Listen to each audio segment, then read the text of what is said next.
Napa know-how. The Napa guy knows not to judge a man by his car's multicolored paint job or absence of modern gadgetry. Who cares if it's technically old enough to vote and the windows are powered by the strength of your left arm? Your monthly payment is zero, and it'll stay that way. Because with over 500,000 parts and a little Napa know-how, you can keep anything on the road. She may not be pretty, but she's all yours. That's Napa know-how. Napa know-how. Feed me more.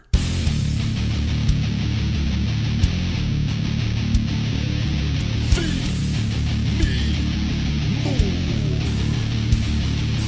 Feed me more. Feed me more.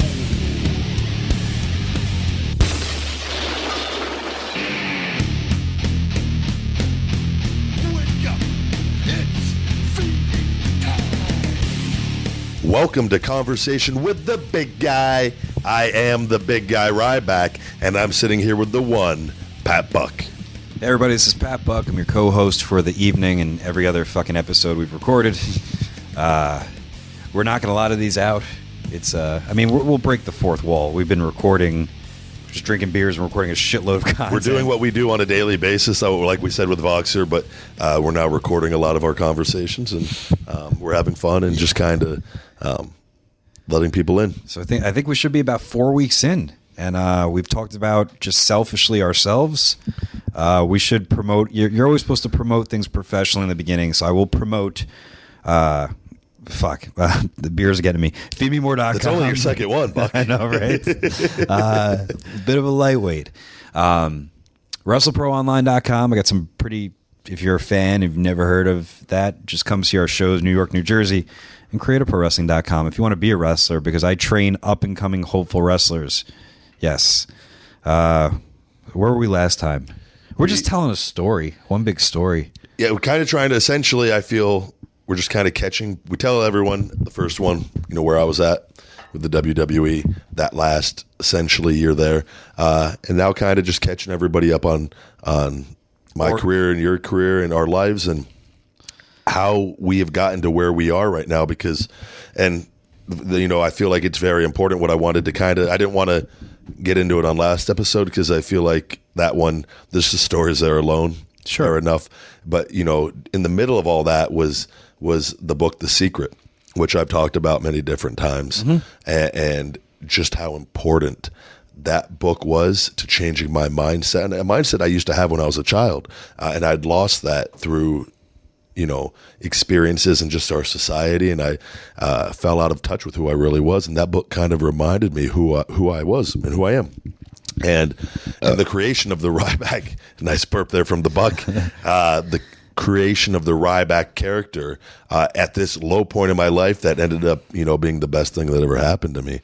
But I remember, just being a server at Smoky Bones, and Luke Gallows, who at the time was... Well, I think before you even say about Brother Gallows giving the book, we were we were having fun working, but at the same time, we didn't really move. We moved in together because we fucking not had to, but we're like, I think I had to.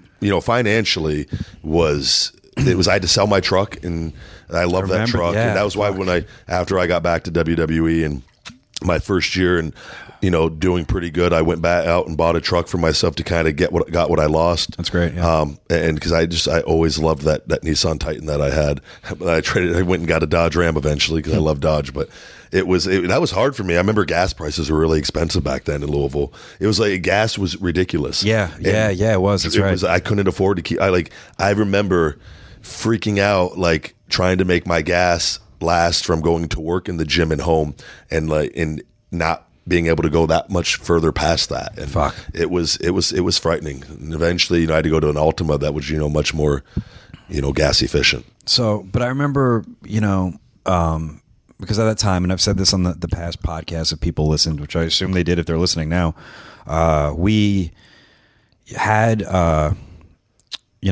was at a point, this was about 2007-ish, I'm going to guess, but I was in OVW by that point by like maybe 2.5, 3 years, and it was kind of really waning on me because a lot of guys, if they had potential, they'd move there, they'd bust their butt. Maybe something would happen to them 6 months, maybe in a year. Yeah. At this point, I'm 3 years in, and then I do another year and a half. So I'm really down the dumps. It's not easy. No. I had a really bad breakup with a girl. You were still in your post-release period. Yeah. You had a bad breakup with a girl.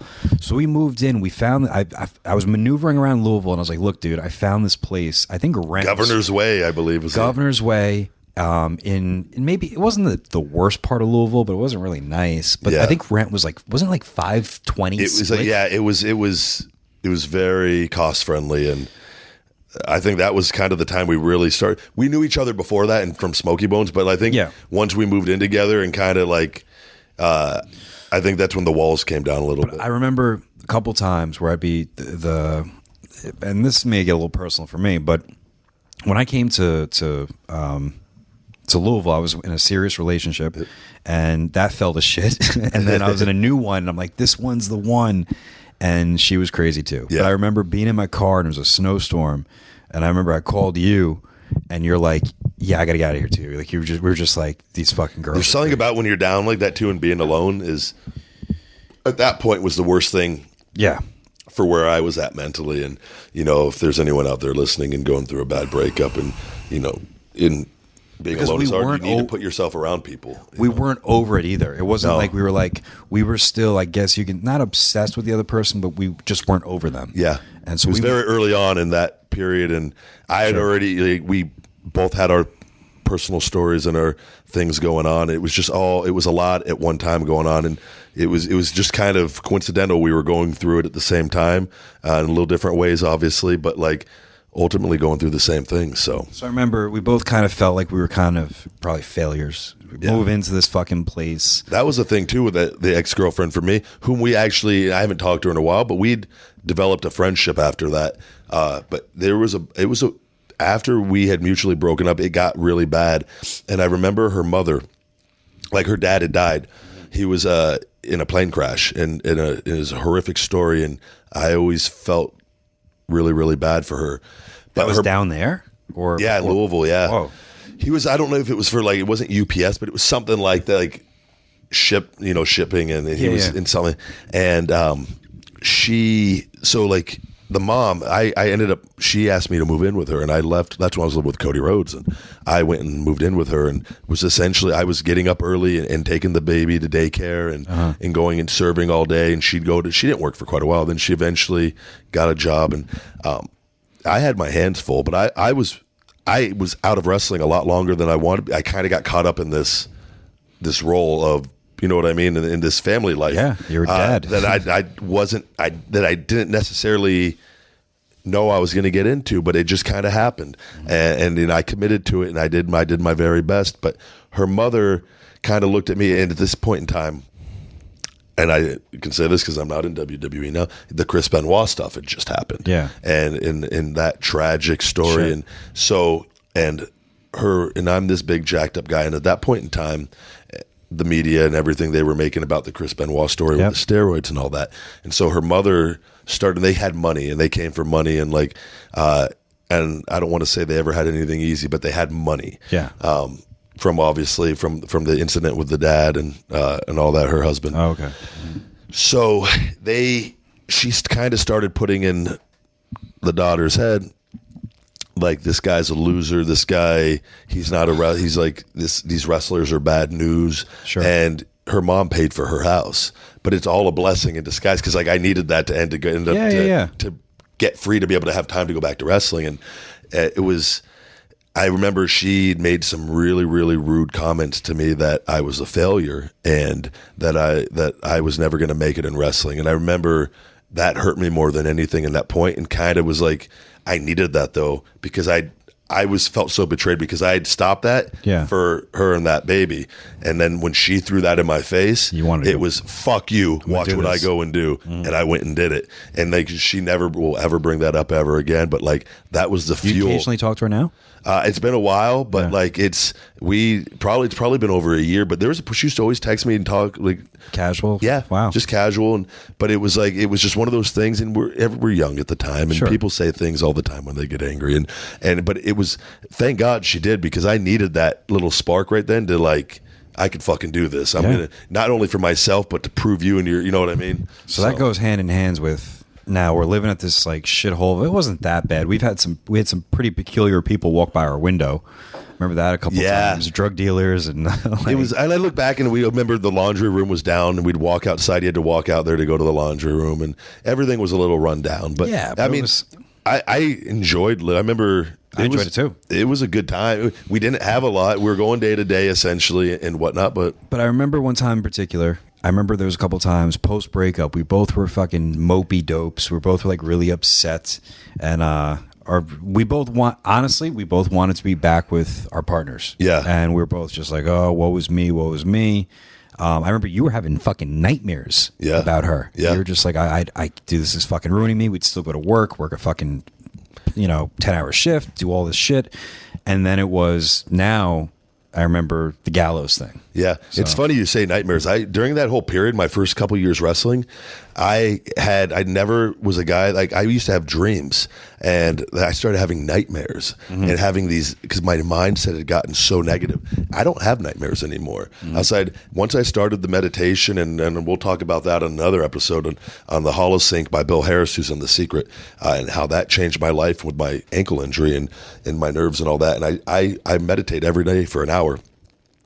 Each and every day. Jesus Christ. It truly has changed my life, and it's given me control over my thoughts. And that's not to say I still get angry, I still get frustrated and whatnot, but it's allowed me to, I sleep like a baby at night because I'm able to quiet my mind, and meditation has played a huge part in all that. But at that point in time, it was that my circumstances in my life had the things that had happened had overwhelmed me, and even in my sleep, I couldn't escape it. Okay. So that's kind of, in the drinking during the day, I couldn't get rid of this. It was not even in my sleep was I safe.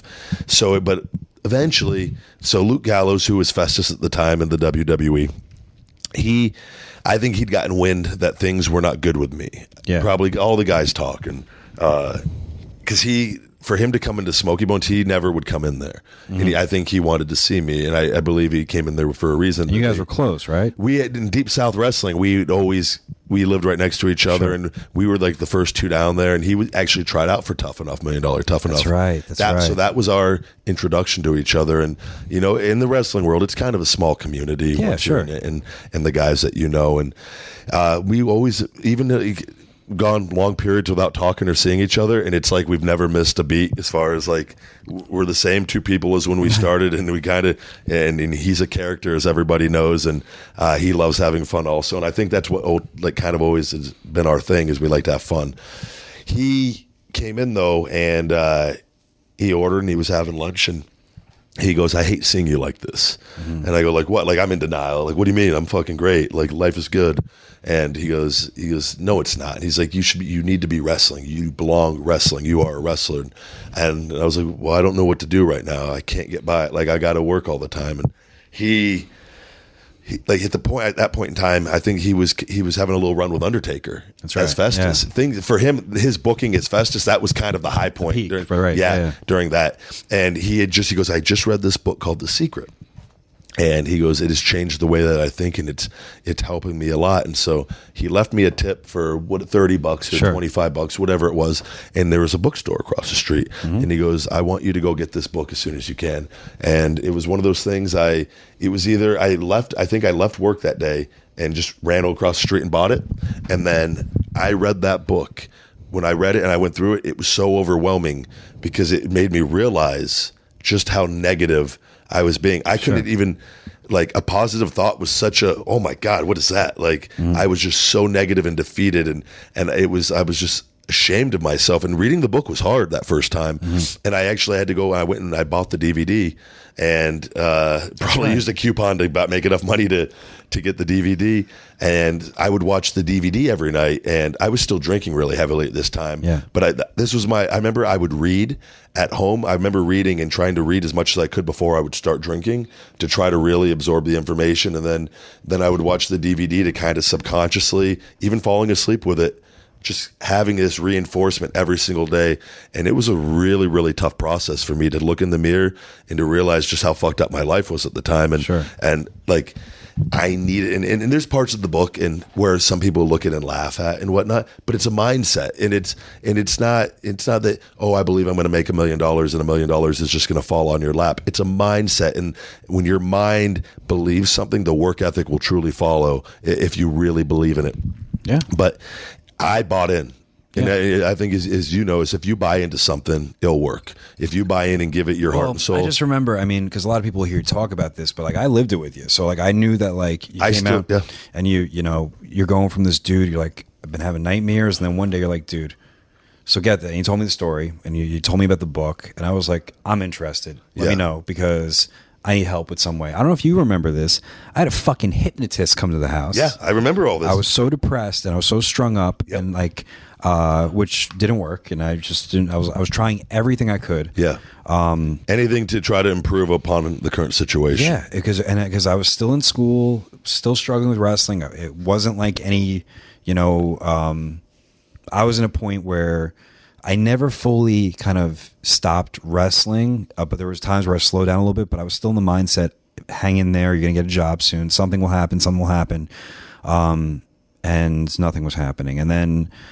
You told me about this. I remember I think I saw the DVD first before I actually bought the book, and it wasn't, you know, a lot of people hear the secret stuff and they kind of, I think, equate it to people who are almost like Bible thumpers, where they're just like, oh, magic mumbo jumbo. And it's like, no, it's a little bit like, to me, it's common sense, where a lot of the most successful people I've been around or know, they don't really talk about the negative things. They're always just focused on positive things, or dare I say abundance, or dare I say like things are always kind of going well for them. And things just made sense to me. I'm like, let me make an attempt at this. And I remember shortly thereafter we both had vision boards where we put our goals. And I remember this distinctly. It was actually kind of weird because you told me about this and I'm like, oh shit, I'm gonna try to I know what you're gonna say too. And before I just came here, I read that board. I still have that same gray board. Wow. And no shit, I kid you not, I wish I would have taken a picture. I'll send it to you. Everything that I have on this board that was written, this one, I've changed it several times from that first one when you saw it in the Governor's Way, that apartment. But that I haven't touched this board. I have it in the meditation and massage room. I've left it the same. I've kept every vision board. I don't change them. I go buy new ones because I think it's important to see that's smart. Whoa, these all came true. Everything on there has pretty much come true. And I look at it and I just smile. But to go on with your story about that. I just remember I was like, because you had a board in your room. I'm like, fuck, that's kind of cool. That's the one thing I got from that book. Yeah. I'm like, let me try this out. And I remember going to Walmart and I'm like looking around for like these boards, and literally it's just like a couple dry erase boards, and one literally, it sounds so bullshit, but just fell off the shelf. Yeah. Like it was on the low, and I'm like, I guess that's the one I'll take. Took that, did all this stuff, and for people listening, a vision board is essentially just a dry erase board that you can just write your goals on and whatnot. Anything you want, it could be whatever you want it to be, but it's simply just writing out your goals and hanging it up. And when you do that subconsciously, things kind of fall into place because you remind yourself of why you're living your life. And you can put images on it. You can do whatever the fuck you want. It's whatever, you know. And I remember at first, you know, and I felt like, okay, it got me to a healthy point. It got you to a healthy point. But when you got rehired, I was like, oh, fuck. Because I remember like... I still remember that. Shortly thereafter, I remember I was like, look, man, like, because I was still involved. And I was like, dude, this was right after WWE pulled their contract or pulled their deal with OVW. OVW, yeah. And there was a lot of guys, not that they were fake or phony, but I mean, the contracted guys went down south to FCW, which was early NXT, but it was really FCW in Tampa. And OVW stayed as a business because they were separate. Now, I remember a lot of guys that moved to OVW said, fuck this, and left. I wanted to stay there because I was like, okay, I can move and maybe get different experience on the card. And I was one of the more senior guys. Your role would probably increase. Be a lot better once the contracted talent was out, because you'd be a guy they could use a lot more. And I remember old Roadkill was in charge. Yeah. And I remember I was like, look, man, like, come back to wrestling. You're like, okay. And you came with me to a house show, and I was like, I asked Roadkill, I was like, let me work. Who I just found out, by the way, through JD Michaels, who who does my weight belts, and he's always been the guy that's made my singlets, and he's always been a good guy to me. Sure, And I love JD. He's always been in kind of that circle of guys, and I talk to him a lot on Voxer still with everything. And we just recently were talking about this. He was telling me, I didn't know this, that Roadkill didn't like me, and he was saying, because we remember the guy, there was the guy out. That Yes. schmuck who, if he's listening, fuck you. That's one of the few people that in wrestling that has never been just, Okay. he doesn't even deserve to be mentioned. So whoever edits his show, edit his name out. He doesn't even deserve the recognition, who's always just been unfairly just a fucking mark. And I just never have appreciated that, because I've never been nothing but good, especially amongst wrestlers. And JD was kind of telling me some of the stories, and I go, wow, that's news to me. But I remember you kind of telling me there were some guys, because I remember when I came back, I think there were some comments being made or something. Yeah, there was a lot. Again, so this goes into. I don't want to go off on No. This is a fair point to bring up, because like there was a time where you were away from it, and and fans will be very interested in this. WWE plucked their developmental deal, and it was because of Sean and Hunter. They came down, and there was also a lot of things. They never wanted to be in Louisville to begin with. No. That's what it was. And there was a lot of issues there. And I think OVW did a great job with some things, but then there were some things as time went on. Yeah. Didn't go so great. Developmental has evolved tremendously from what it was, and completely. So, but there was a point where when the deal got plucked, they gave people positions of power. One of them was Joey Mercury, one of them was Dinsmore, and one of them was Roadkill. And Roadkill was really hands-on, was practically the booker man. I had my ups and downs with him, because there was times where we were respectful, working each other, got along great. Then there's times where I think he was a little salty because he was my bodyguard in developmental. Yeah. And I was like, he was contracted, I wasn't. Then there was times where I'm friends with Nova, and that's his fucking enemy, and like it's just weird shit. Just stupid petty bullshit. high school bullshit. Yep. He also hated JD, but that was later. But I remember going to him in the Ali Akbar thing. I had resentment towards that guy too. I caught up with him a couple of years ago, or a year ago in Global Force, and it was water under the bridge. But there was times that you're talking about where I was kind of like, what the fuck is this? Where guys got stuck in OVW. Almost like they want to be the best at practice. Yeah, they want to be the best guy and in OVW, and they didn't care about their success outside. They didn't care about indies. They didn't care about making it. They didn't care about anything but just being the best inside that fucking place, and that's just no good. But I remember I was like, look, can I please and he's like, okay, you guys can work each other. And I remember I got in trouble. I remember two things about the match. This was Evansville, Indiana, I believe. Yeah, I think so. I think I'm booked there soon. I remember two things about this where one, I forgot a spot. It was like an early on spot where something didn't make sense, and I fucked it up. I remember I was the one that had it wrestled, and but you did it right, and I did it wrong, and I was like, which everyone probably thought it was my fault. A big dumb ride, I believe I was the Gorilla Man at this point, wearing fur trunks that were too small for me. God, if I have these at home in my wrestling drawer, I promise you, everyone out there, I will post them. Not in them, because they don't fit me. They didn't fit me at the time. They certainly don't fit me now. But it's just true story. I was the Silverback before that. And I remember Nova had tried to, Simon Dean was in charge of developmental, kept calling me after I'd been fired.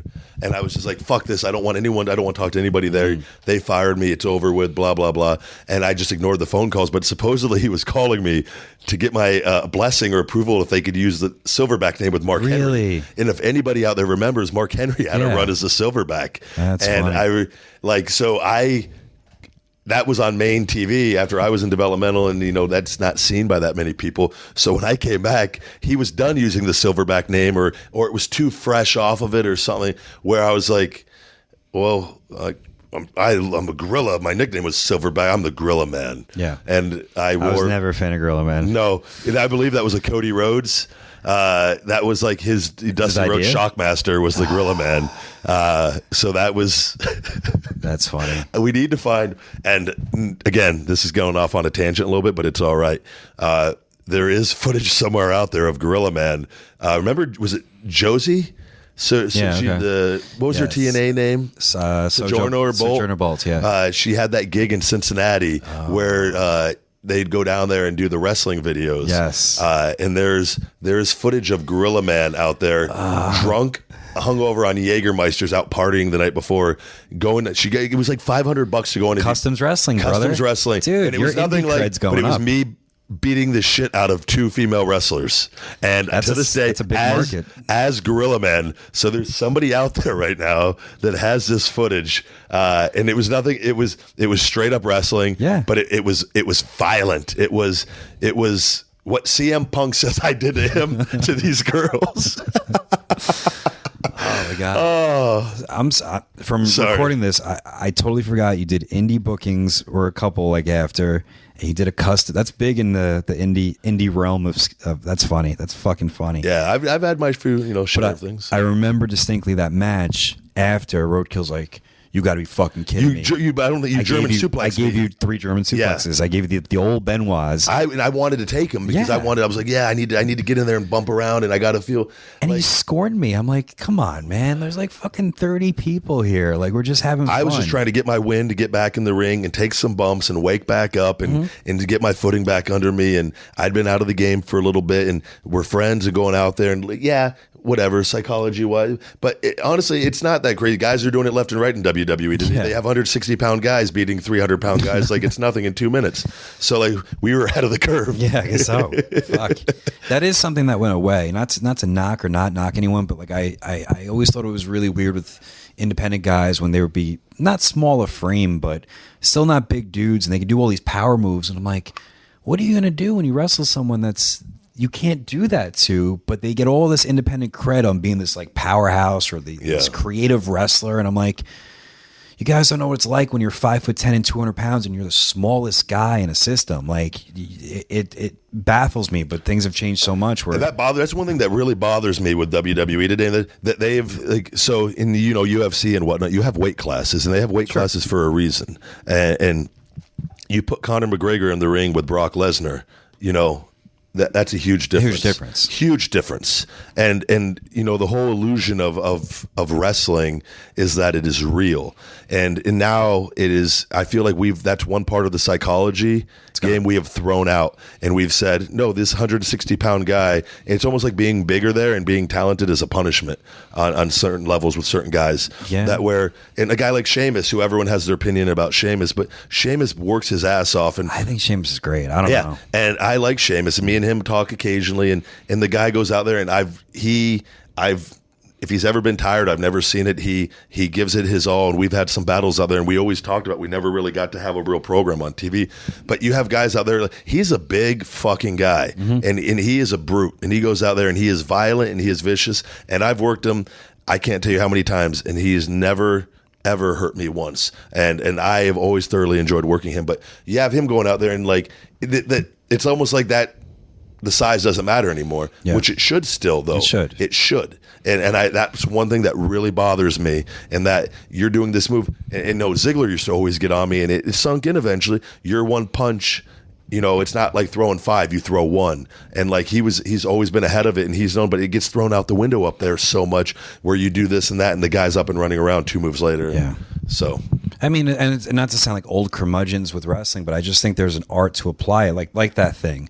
Like if I was wrestling, or Ziggler's wrestling, it's like, we can unload on you. It's not going to do much damage, but you hit us once, we will go down. Yeah. And we can figure out ways to build stories around that. It's like, I don't know. It's very guys like Mark Henry and Big Show, though, and like Big Show is an attraction. Mark Henry can still be an attraction, but they have to be booked accordingly. You can't just put them in the mix and file them in and out like everybody else. And I feel like that's another problem in the system that they do with everyone. And it throws, they just take the brand, and you just if you're not in that little circle, you're just all interchangeable. And the fans see through that bullshit. And then it makes it much harder when they need to try to do something with you again. People are they see through it. I mean, there's things that they just don't make a whole lot of sense, but I guess I'm okay with it kind of. I love the cruiserweight stuff coming back. It's great. But at the same time, it's like cruiserweight stuff's coming back, but then it's like, then how do you explain those select cruiserweights that are going to get this monstrous spot or opportunity and ignore the fact that they're cruiserweight and they can hold heavyweight championships? Like who's that? I mean, people talk. Like, I'm a huge fan. I'm a huge fan of Balor. Yeah. But at the same time, or even guys that are. We've talked about it. Yeah, I mean, even Ziggler falls in that category. You know what I mean? Like I'm saying, like he technically would be a cruiserweight. Yeah. But it just, I don't know. But at the same time, I'm just a fan of it because at least it's going to get people more jobs and more opportunities and things like that. But it's just like sometimes I think the overall planning of things could be just a little bit better. Be a lot better. Yeah. And they can all hold themselves accountable from the top and make it better. And they should, because they're supposed to be the best wrestling company in the world and start acting like it. It's that simple.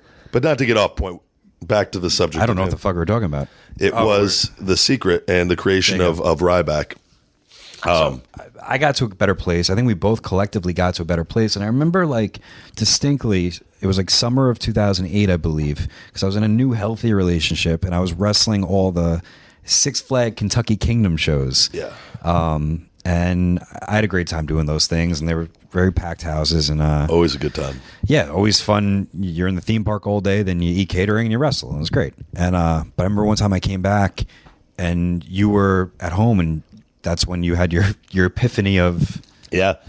So I'm sitting at home drinking, watching Burnett's Vodka once again with Diet Mountain Dew. And Terminator, we'd always watch WWE On Demand at that time before WWE That's Network. right, yes. And the classics on demand.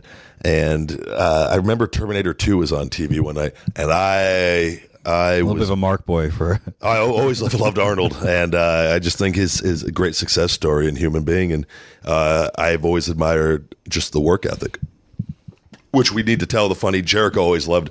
I told it on his podcast the story where Justin Roberts in Brooklyn, Arnold was the guest host. Yeah. And I come around the corner, I'm in the singlet, I'm all done up, and like I've already pumped up, and he's in front of the entourage as he's coming down this hallway in Brooklyn, and we just literally come face to face, and it was like the coolest thing ever. And he goes Ryback, and he shook my hand, and he's getting ready. He like looks me up and down, and like nobody was interrupting it, and it was just a natural whatever was in my mind. He's going to compliment the physique, which would have been the go-to. Which for a big guy like me, that's gold. And coming from Arnold, and Justin Roberts just swoops in like a hawk and grabs Arnold. Can I get a selfie? And I like Justin Roberts. Sure, but I remember it was one of those things. I was like, you fucking mark. Like, I love Arnold and stuff, but I've never asked anyone for a picture. I've never asked anyone for an autograph, and I never will. And like, I don't get it. Sure. It's a fucking piece of signature on a piece of paper, but other people have meanings. That is just my story. So, and Arnold's crew like grabbed him and like rushed him off. Really? Because like he came off like such a crazy fan. I feel like, and I think he got the selfie off, and I like stepped out of the way, so I didn't want to even be seen in it, and I was just like, oh, that fucking sucked, and I just wanted to like have a natural conversation. But going back, I felt like that's important to get that in. No, it was important. I'm sitting at home, and I'm pretty lit up, and I'm probably through the entire bottle at that point, and probably have a dip of Grizzly Wintergreen in at that point, which was a regular thing.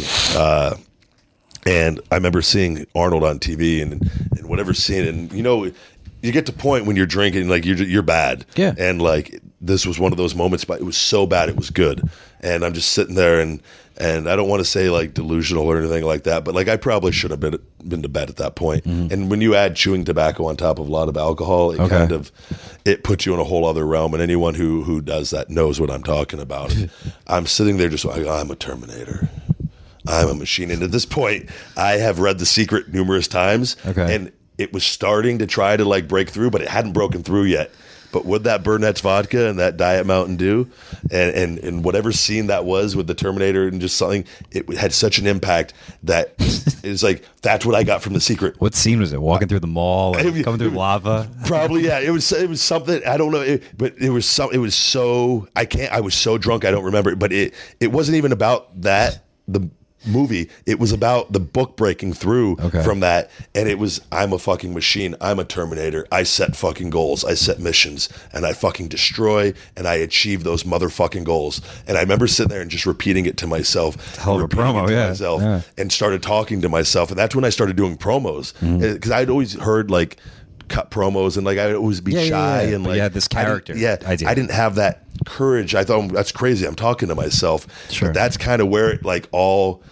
I had my epiphany essentially, and like I broke through to a whole other level. And I would not that it made me any better as a wrestler or performer, but mentally something happened in that moment right there from that book that it on a subconscious level it fucking finally registered with me, and it was so powerful. And like I said before too, you're at a point. And I said this from this past podcast.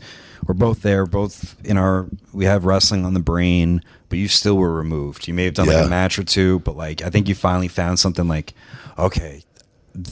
You found your goal. You found something to keep you entertained or do something. It always killed me too with wrestling and being away from it. It wasn't that I lacked confidence. I was so defeated and expectations were so high for me, and I felt like I'd failed miserably, and I did fail. I didn't live up to those expectations, and I could sit there and say, and it was this from that and this and that and point the finger, and it ultimately came down to being my fault. But those things that happened to me, like I said, it finally all caught up, and then when it hit and I'm so thankful for that because it made me who I am. And it might have taken me 5 years longer to get to that point, but I hit, and now I'm way past that. At the same time too, I think also wrestling at a young age, or even a lot of guys start different ages and stuff, but I think it's a lot for a person, especially not that it hardens you up having any sort of independent experience at all,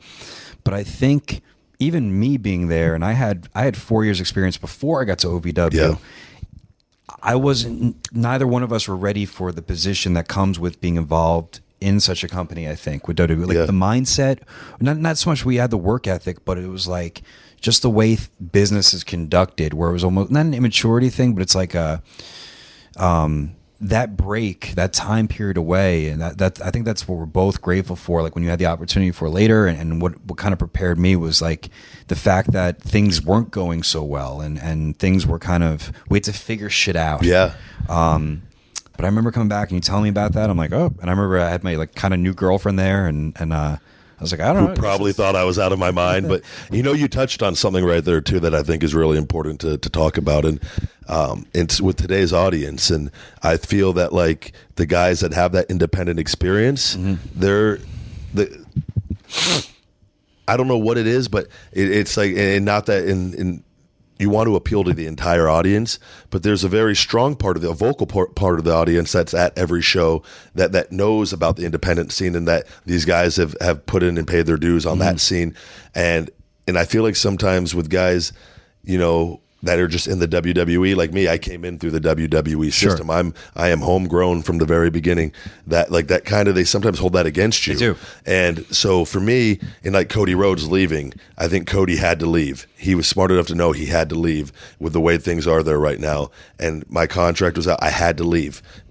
I have my issues with things going on, but I have to leave, and I have to do this. I have to do this for me, because my goal is to be number one and to be my very best. And the way things are there right now, that is not their vision. So I'm going to go out and create that vision for myself and show them, because I feel like that's a very important thing for fans to understand, that it just wasn't like, I'm 34. Guys used to leave there all the time back in the day. Sure. And go to other territories. I think just they're the only game in town, or people think so anyways. Yeah. And the mainstream wise. But like, no, it's okay to leave and go out and do your thing and do something else. And I feel like this is a very important thing for me to get out there and on the independent scene and show that I can go with any one of these guys, and I will exceed. And when I can go in the ring with the guys like Seth Rollins and win over their approval, and they know I could fucking go, and like, I can hang with anybody, if not surpass them. And I want to show them that. And I think this is going to be very important for that. Cool. So we're talking about the Ryback character, though. Yeah. Buck, who still is nursing his second beer, is completely in the tank, ladies and gentlemen. It's a couple glasses of you did have the wine. Ski. I take that back. Yeah. But I remember shortly thereafter, you became more involved. I got a funny Ryback story. As we were talking about the drinking before. Yeah. So the Ryback character, I was like, I need to be part Terminator. I need to show this machine. And so that's where I got the red contact and like kind of like the Terminator, like black jeans, like something like Arnold. That I had these, I think I only had no money really. I just had one pair of like black jeans that I was like, oh, these will work. Yeah. And like my black wrestling boots. I remember the gear. I forgot about the jeans. I got like a Terminator belt with a Terminator logo. Oh, God. Like some like cheap $10 belt. I remember. I don't know. Are you going to talk about Danny? Is that what you're going to say? I was going to talk. Well, Danny, and you know, and this definitely is worth talking about and needs to be talked about. Danny Davis has always believed in me and always. I got so fucking jealous. It was at Six Flags. Yeah. And it was shortly after, and he was such a fan. I was going to say Mark, but it was. He offered to pay for everything, I know, by the way. And I overheard that conversation. Yeah. I was in the next trailer getting ready for a match, and Danny's always not been a supporter of me. Just I don't think he ever saw anything in me. So like, I remember hearing that. I'm like, motherfucker, I've been here for 4 fucking years, and he's like, I will buy whatever you need. And I remember, you know what, this was, and at the point in time, my mindset was starting to change, but I'll never forget this because I remember you told me about it. I wasn't there for it. So Danny, before this Ryback character, this part Terminator character, I had to go to OVW and show Joey Mercury and Danny the outfit. I had to go there, so I showed up, and the fans hadn't seen me in a year and a half or whatever it was, and I showed up in character. I drove there, which was what the story I was going to tell about the alcohol in a little bit when I first came back. But Joey instantly put it over and was, approval, and I had to go show Danny. And I remember, I think I came back and I did a couple like with the Terminator music, and it was working, whatever. Yeah. But they had a meeting, I remember you told me about, where they said, and outside of, I remember you always saying, so you like this guy, remember I showed up to a thing with Elijah Burke one day, there was a class, and you like gave a little speech real quick on me, and you go, this guy's going to be a main eventer in the WWE someday, and I hadn't even gotten that far yet in my head, I was like, whoa, somebody else believes in me too. Oh, shit. And I'll never forget it. And Danny and Eugene, Nick Dinsmore, had a meeting with the class, and I wasn't there, where supposedly they said, this guy, we feel he's going to be rehired by WWE, and he could be a main event star, and he can draw money, we feel like, ultimately in the future. Do you remember that?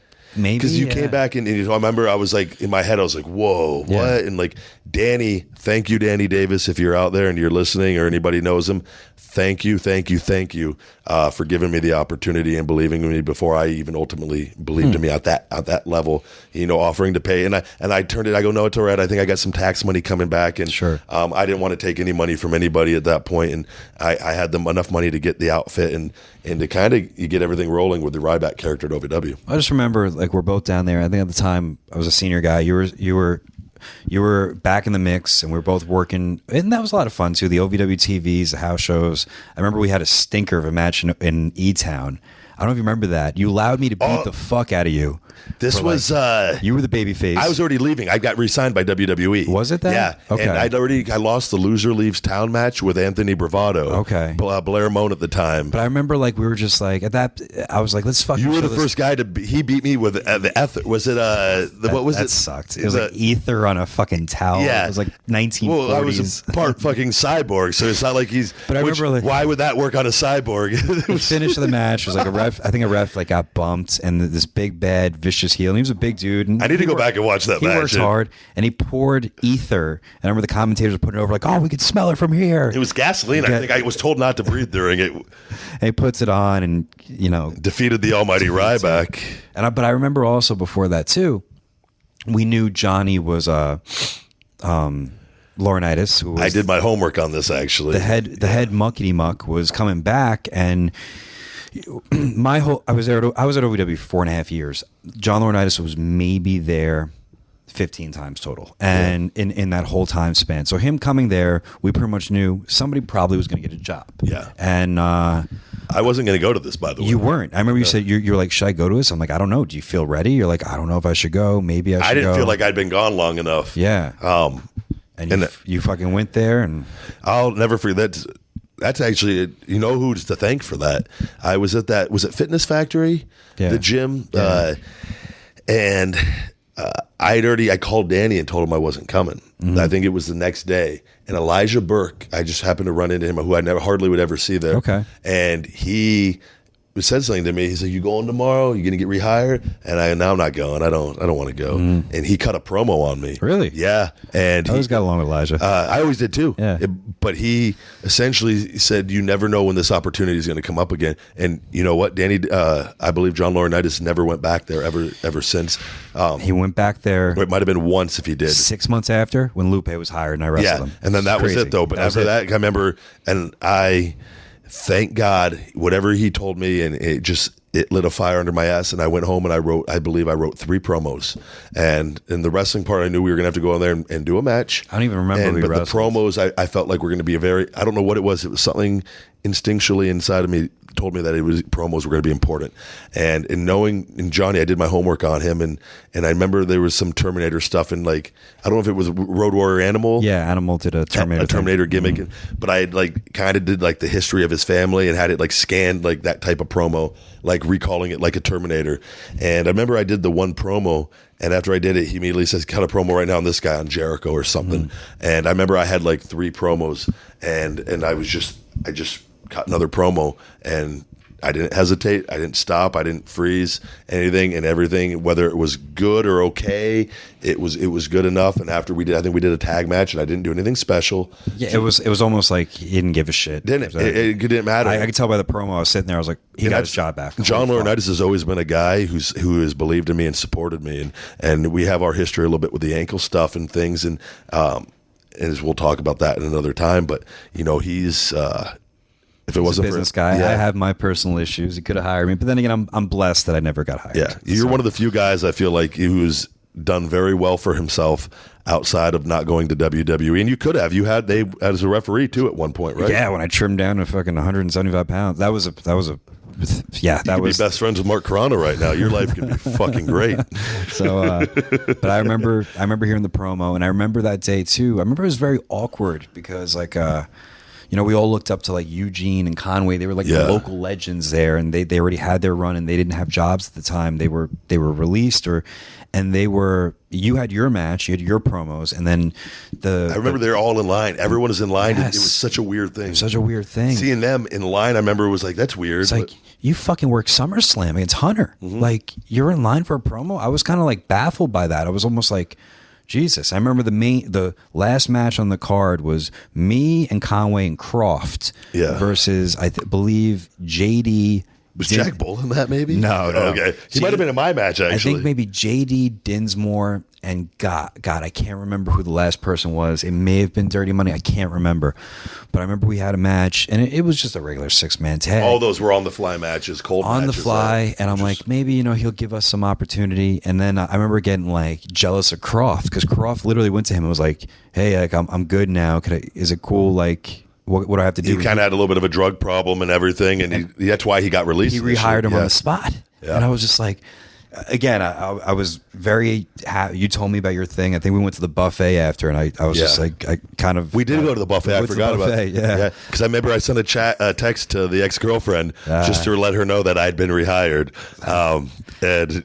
I remember she goes, I'll never forget that she sent a message. She goes, I always believed in you. I knew you were going to do it. And I was just like, but it was what it was. So I remember I wept, and I was just like, but that was crazy. But then, that was, and I think, that kind of, and then that leads eventually to me getting rehired and moving to FCW and starting that chapter of my career. So, yeah.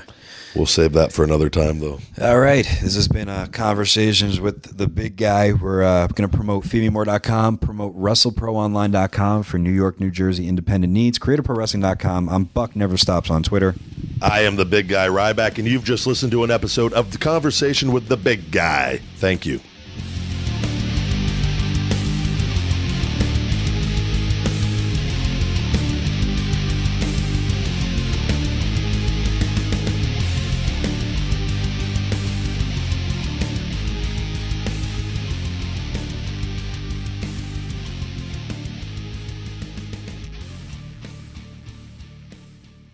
Napa know how. Napa guy knows that by the foot, there's no better ride than an old station wagon. Room for 6 people facing forward, 2 people facing backward, and a whole lot of luggage, lumber, and bicycles haphazardly strapped to the roof. If you can parallel park that beast, you can park anything. And with some quality parts and a little Napa know-how, you can keep your land ship running longer, stronger. It's not obsolete. It's a rare treasure. That's Napa know-how. Napa know